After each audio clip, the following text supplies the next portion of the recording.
Direto ao ponto. No Direto ao Ponto, a participação do médico e gourmet Dr. Marcos Franck hoje vai falar sobre pratos famosos batizados com nomes de pessoas. São vários e alguns a gente nem imagina, né? Por que aquele nome? A gente às vezes até fala, pede o prato, mas nem imagina qual é a história por trás daquele nome do prato. Bom dia. Bom dia a todos os nossos ouvintes aí. Culinária é mais do que cozinhar, é mais do que provar, é uma questão, a gente já viu muitas vezes de história. E aqui a gente vai contar um pouquinho da história de alguns pratos famosos aí que tem nomes que lembram. Vamos começar pelo Fettuccine Alfredo. Tem um restaurante lá, o Alfredo de Roma, né? É o nome do dono do restaurante lá. O nome dele é Alfredo di Lelio. E ele criou um prato para a esposa dele. Pelos ingredientes que ele usou, ele não devia estar num dia muito inspirado, devia estar cansado, já meio de saco cheio lá. O que ele fez? Pegou um fettuccine, pegou bastante manteiga, queijo, deu uma misturadinha ali e criou o espaguete Alfredo, o fettuccine Alfredo. Só que o pessoal começou a pedir o prato e se popularizou no mundo aí então o fettuccine Alfredo. Era o prato que o Alfredo tinha feito para a esposa dele.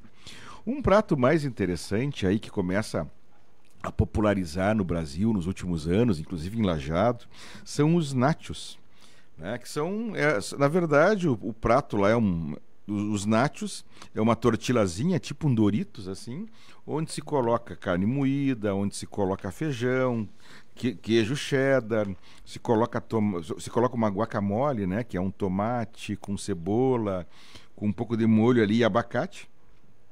E o nachos parecia o nome, mas na verdade era o apelido do Ignacio Anaya.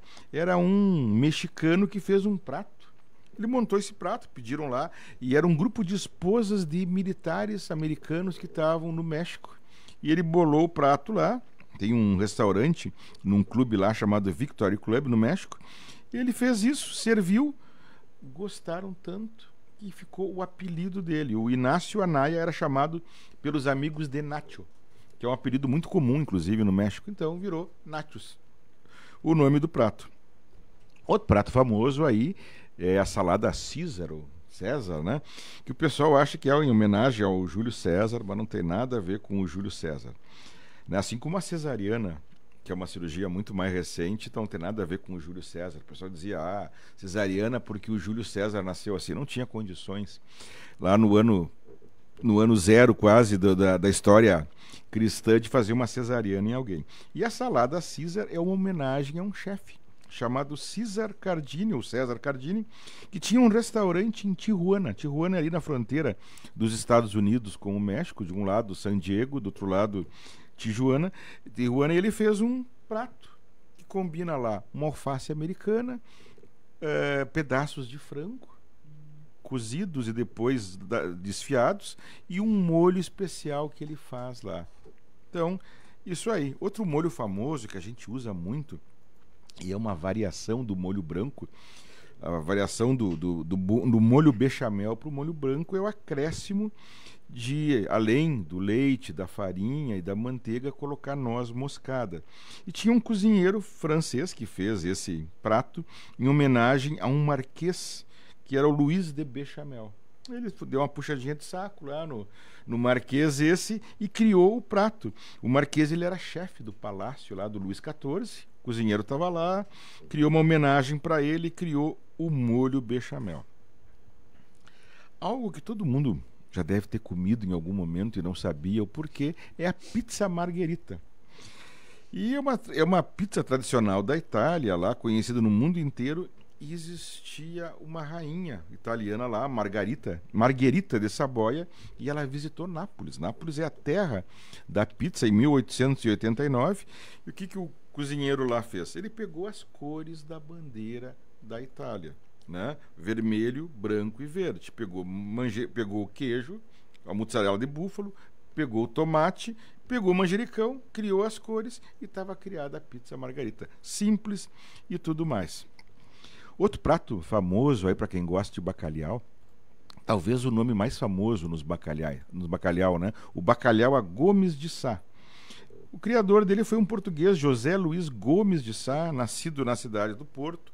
O pai dele era um comerciante de bacalhau, faliu e ele teve que trabalhar como cozinheiro, criou um prato famoso lá, ele deixava as lascas de bacalhau marinando em leite aquecido e depois fazia uma espécie de uma mistura com outras coisas lá, ficou famoso o bacalhau à Gomes de Sá. Outro que modificou o nome e era muito famoso nos anos 80, por aí, 90, nos anos 80 mais, quando as pessoas no Brasil queriam convidar alguém para fazer uma janta, assim, queriam impressionar, a pessoa fazia um estrogonofe. Lascas de, grosseiramente, né, lascas de carne ali com creme de leite. Se a pessoa queria impressionar mais ainda, ela fazia um estrogonofe de camarão. Aí sim era chiquérrimo, né? E se a pessoa queria economizar um pouquinho, fazia um estrogonofe de frango. Então aqui o brasileiro meteu a mão para valer no estrogonofe.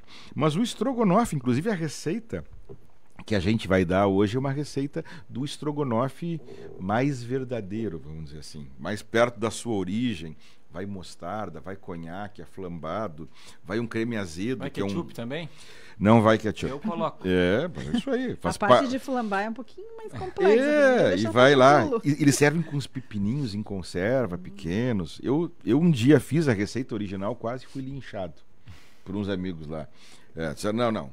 Estrogonofe, a receita original não queremos mais. Queremos só a brasileirada aí.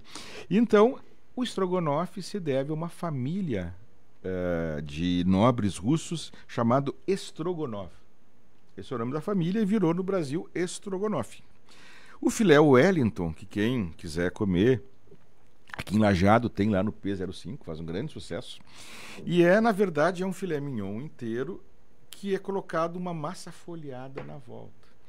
E se inspiraram no Arthur Wellesley, que era o Duque de Wellington, que ele ganhou do Napoleão, e que quiseram homenagear, pegaram lá e fizeram esse bife, etc. Porque fizeram um bife, um filé mignon inteiro enrolado numa massa folhada, para lembrar a bota do militares. E realmente, depois, enquanto não está cortado, ele vem inteiro, ele parece o cano de uma bota. Para ver como é que são as coisas aí.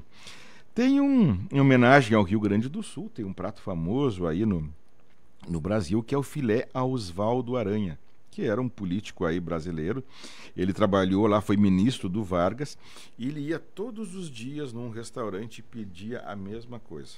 Um filé mal passado, coberto com uma camada de alho frito, com arroz, farofa e batatas. De tanto que ele pedia, ficou o prato lá do Oswaldo Aranha. E tu queria comer aquilo lá? Não, Oswaldo Aranha. Ficou, o nome pegou. Tem outro famoso aí que é o crepe Suzette, que é um crepe com um molho de laranja lá. E serviram lá um famoso, o príncipe do país de Gales, o Eduardo VII. Ele gostou tanto daquilo que chamou o cozinheiro e perguntou: como é que é o nome da tua namorada? O cozinheiro tinha 16 anos quando fez esse prato lá, o Henri Charpentier. Disse: minha namorada é Suzette. Então, vou chamar esse crepe de crepe da Suzette. E virou crepe Suzette. Nossa, aqui, como é que vocês chamam brigadeiro? A gente chama aqui no Rio Grande do Sul de negrinho. Negrinho. Negrinho, né?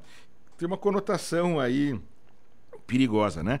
Mas o brigadeiro, que é o nome que o resto do país usa, surgiu lá com o brigadeiro Eduardo Gomes. Ele concorreu à presidência do Brasil em 1945, era um cara boa pinta. E as mulheres que faziam campanha para ele, para arrecadar fundos, fizeram um docinho com leite condensado e vendiam o brigadeiro. Essa é a origem do nome brigadeiro. E para terminar aí, um outro doce famoso aí à base de suspiro, chantilly, frutas, que é a pavlova. Está na moda a pavlova agora. E existia uma bailarina russa muito famosa, chamada Anna Pavlova, que ela é homenageada. Tem mais 50 pratos que a gente podia usar, tem bebidas aí, mas pegamos aí para mostrar alguns nomes que foram homenagem, que se fez de certa maneira a algumas pessoas, né? E para completar lá, então, se alguém quisesse arriscar aí, fazer a receita do estrogonofe original. Não é bem o estrogonofe original, mas é mais perto do que seria lá uma comida russa. A Janete Johan diz: aproveitando a conversa do Dr. Frank, vou fazer estrogonofe. Claro que não tô do elaborado. Coloca risadas aqui. Abraço para todos aí. Eu não sei se ela já estava prevendo fazer esse estrogonofe ou ela se motivou agora escutando aqui o nosso bate-papo. E eu tô curioso para saber quando é que vai sair o prato Frank, né? Bem. Tá buscando, tá criando? A gente criou uma vez lá, junto com o pessoal do Minato. Eu trouxe uma ideia para eles lá e a gente desenvolveu, mas não virou prato Frank.